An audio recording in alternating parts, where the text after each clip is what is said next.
Hola, mi nombre es Natacha Gader y en la presentación de hoy vamos a hablar sobre el desarrollo de perspectivas isométricas en base a las normas IRAM 4501 y 4540. Primero, ¿cómo es una perspectiva isométrica? Dentro de las perspectivas de proyección paralela oblicua que existen, es la más utilizada, ya que por sus características los planos de proyección están en los ejes X y Z con ángulos de 120 grados entre sí, ¿sí? Y en cada eje no hay coeficientes de reducción, de ahí su nombre, porque iso significa igual. Esto hace que la forma de representar sea dentro de todo bastante simple y el resultado que obtenemos nos permite ver tres caras de ese objeto en la misma proporción y de una manera bastante reconocible, sin deformaciones. Por lo tanto, su uso es bastante extendido y lo utilizan tanto en el diseño industrial, la arquitectura, ingeniería, en los videojuegos, en manuales de instrucciones y en diferentes tipos de representaciones, ya sea de procesos o los despieces de conjuntos de piezas. En la norma IRAM 4540 se establecen los distintos tipos de vistas en perspectivas que se utilizan en el dibujo tecnológico, ¿sí? Y una de ellas es la perspectiva isométrica. Este tipo de perspectivas están como para apoyar la información que se comparte en las proyecciones de vistas, que son representaciones bastante abstractas. Entonces las perspectivas se utilizan para que se comprenda mejor la morfología del producto de tres dimensiones, ¿sí? Además, en las últimas versiones de las normas IRAM, en la 4501, en el apartado 3, hay una adaptación a la norma ISO 5456-1996. Recordemos que las normas ISO son las normas internacionales y las normas IRAM son las normas nacionales para Argentina. Bueno, como decía, en este apartado de la norma 4501 habla sobre las representaciones axonométricas, ¿sí? Y establece las reglas básicas para aplicar los distintos tipos de representación axonométrica en el dibujo tecnológico.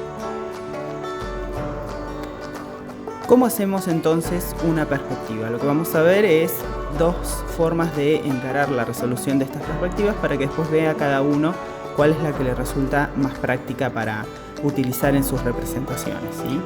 Lo primero que debemos hacer es establecer los ejes, ¿sí? Los ejes X y Z.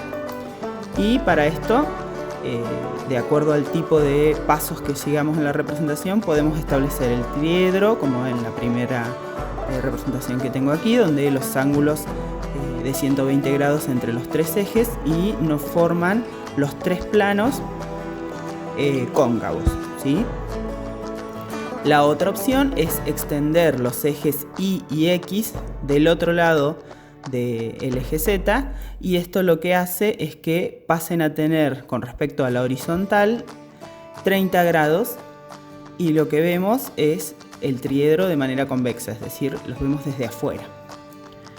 Primero vamos a utilizar la primera representación de los ejes, ¿sí? Y vamos a ir representando esta figura desde atrás hacia adelante.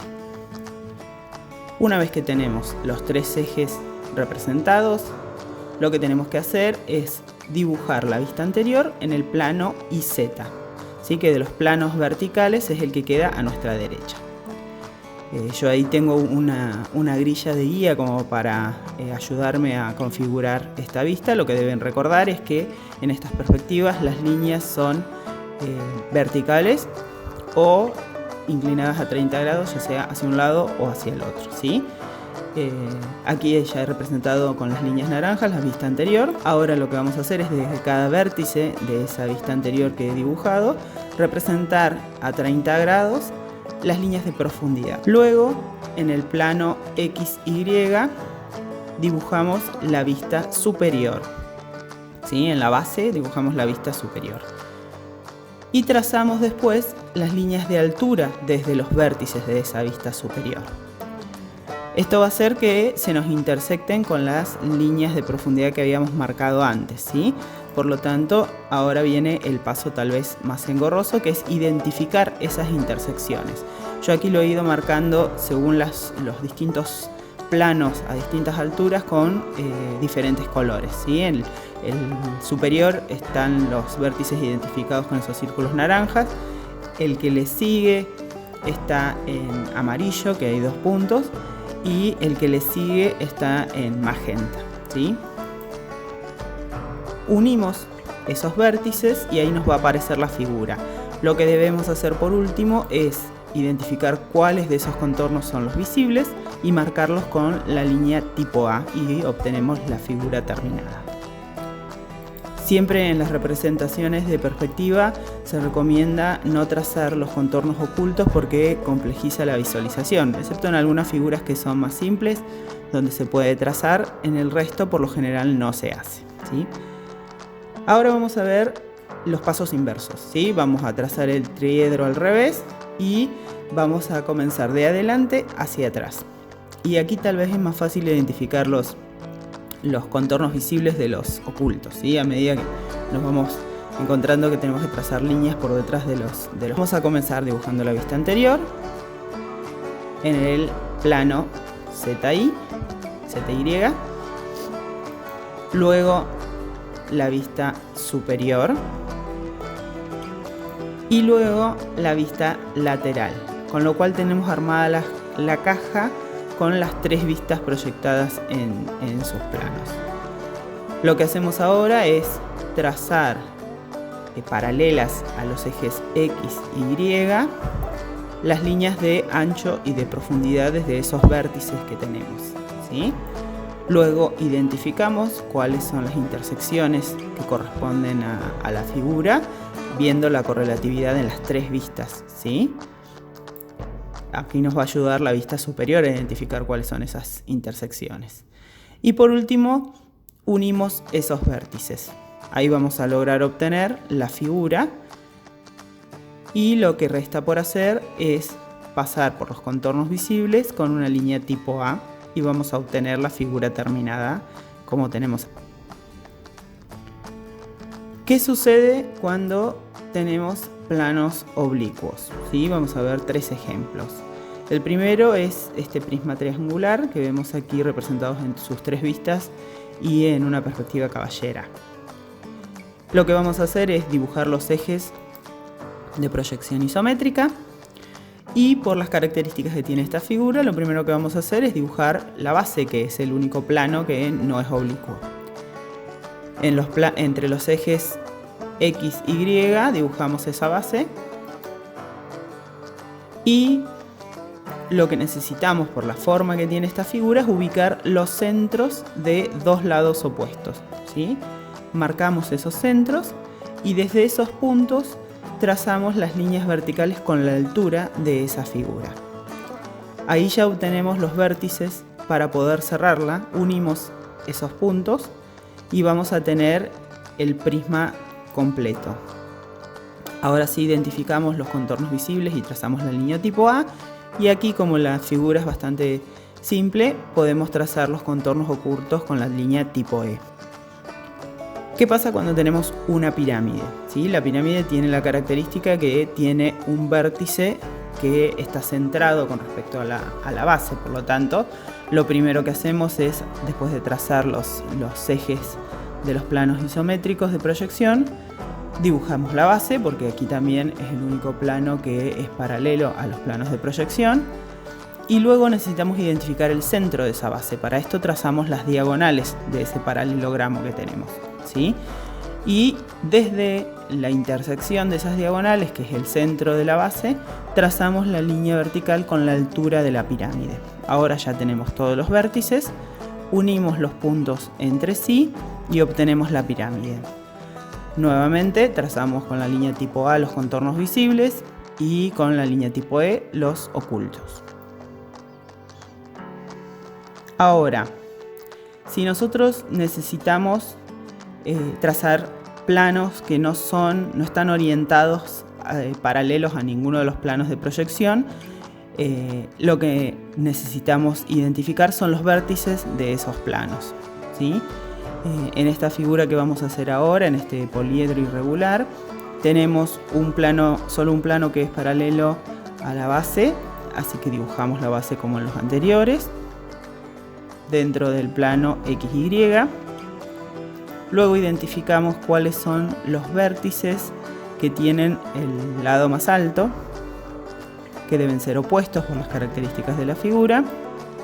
Desde ahí trazamos las líneas verticales con la altura y luego unimos los vértices.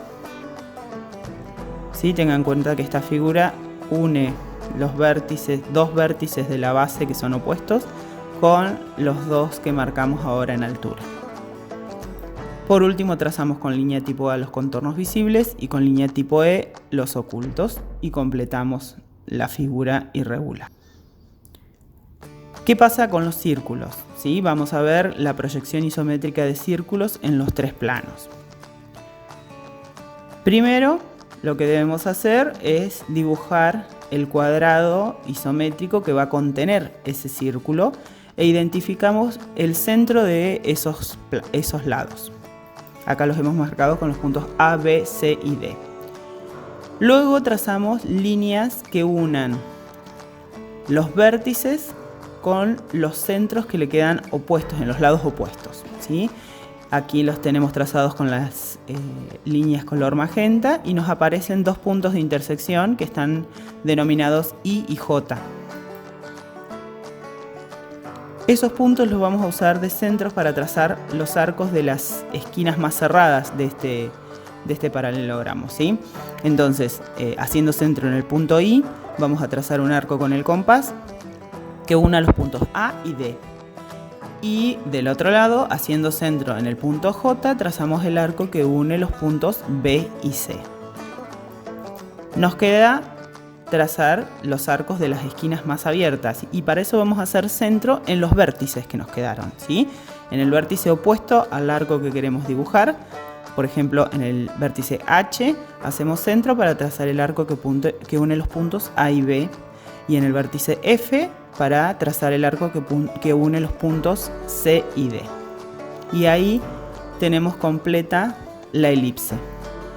Si nosotros queremos trazar los círculos en cualquiera de los otros dos planos verticales de la proyección isométrica, los pasos son exactamente los mismos, ¿sí? Tengan en cuenta que en un cubo de proyección isométrica las caras son iguales, lo único que están rotadas, la forma es la misma, por lo tanto el paso es exactamente igual. ¿Cómo quedan las figuras? Acá vamos a ver ejemplos de cilindros orientados en los tres ejes. Como podemos ver, la elipse que se forma es la misma, lo único que está orientada distinta. Y una característica a tener en cuenta es que si queremos representar una esfera, por las características de la isometría, es decir, la proyección en los tres ejes es con las medidas iguales en la real magnitud, la figura resultante es un círculo, ¿sí? Porque no tiene deformación. Aquí en la figura están representadas las elipses isométricas en tres colores según el plano, pero podemos ver que el contorno final de la esfera termina siendo un círculo. Como conclusión, dentro de los tipos de proyecciones axonométricas debemos tener en cuenta que la perspectiva isométrica es la que más uso tal vez le vayamos a encontrar, ¿sí? Y al no aplicar coeficientes de reducción, esto facilita la proyección y nos permite obtener una representación bastante similar a la realidad, donde vemos tres caras de la figura en la misma proporción, ¿sí? Por lo tanto, es un tipo de representación en perspectiva que podemos aprovechar bastante para distintas cuestiones. Y lo que debemos tener en cuenta es que esto a un futuro es una capacidad que nos puede llegar a servir para aplicarla en ámbitos que tal vez ahora no contemplamos, ¿sí? Recuerden que hasta hay videojuegos que están representados completamente en perspectiva isométrica, por lo tanto, dentro de la informática también han encontrado su uso para esta representación. En el canal de YouTube de la materia van a poder encontrar un tutorial con la resolución de un ejercicio de dibujo de perspectiva isométrica. Y como siempre, cualquier consulta pueden hacerlo a mí o a los PEP. Por lo tanto, espero que les vaya bien en sus representaciones y muchas gracias.